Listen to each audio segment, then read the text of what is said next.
Hi guys, welcome to Food with Chetna. I'm making red velvet cake today. It's a classic cake with red color and a hint of cocoa powder, and the buttermilk vinegar bicarb of soda makes it a light and moist sponge.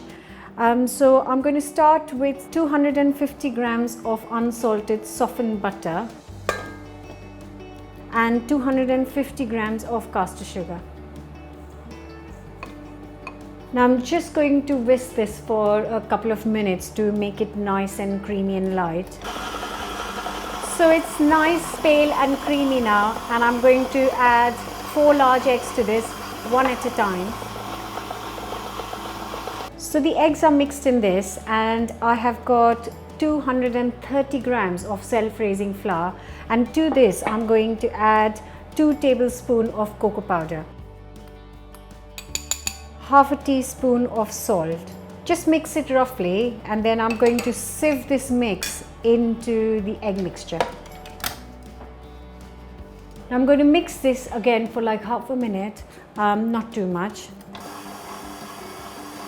I've got 4 tablespoons of buttermilk here, and to this I'm going to add half a teaspoon of vanilla extract or vanilla bean paste, whatever you have at home. Here I've got some red food coloring, which is one of the key things for red velvet cake. We are going to add quite a lot because we want a nice strong red color. I'm going to turn this on low speed and slowly add this buttermilk mix to this.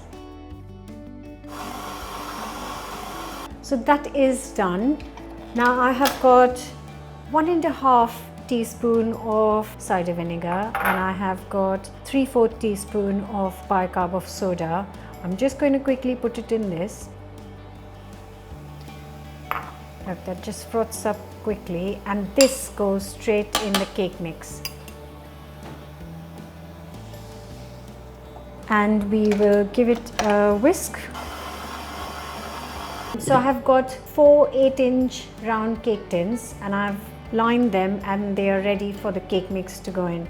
I'm just going to spread it evenly with a spatula. They're going to be nice thin layers and they'll cook really fast. They go in the oven at 180°C for roughly 12 minutes. We're going to check it with a skewer then. The cakes look really nice and evenly baked. They are cooling down nicely, but we can get started with our cream cheese icing till then. Start with 150 grams of unsalted softened butter. It goes in the mix. And we're going to beat it for a couple of minutes just to make it more creamy. This is lovely and creamy, so I'm going to add 300 grams of cream cheese.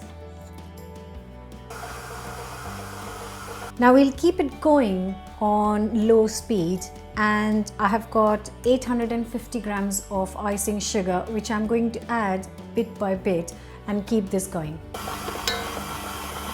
While this is still going, I'm going to add half a teaspoon of vanilla extract or vanilla bean paste, whatever you have at home.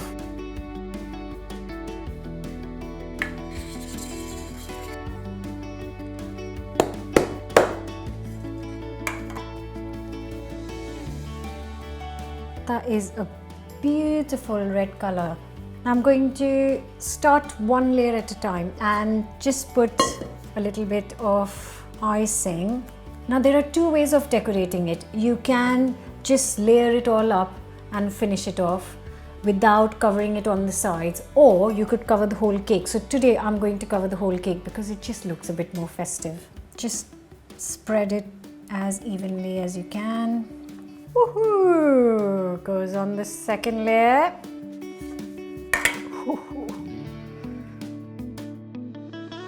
And the last and 4th layer.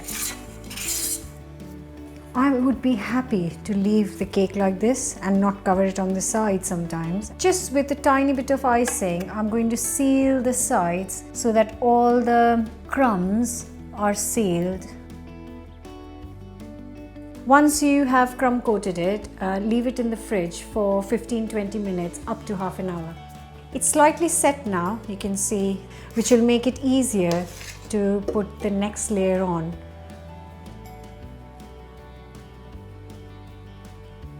And I've got some crumbs left from the cake, which I will just sprinkle on the sides. So now the best bit of making a cake, tasting it. Time for a taste test. And my son's just back from school, so I'm going to get him in to do a little taste. Come here. What do you think?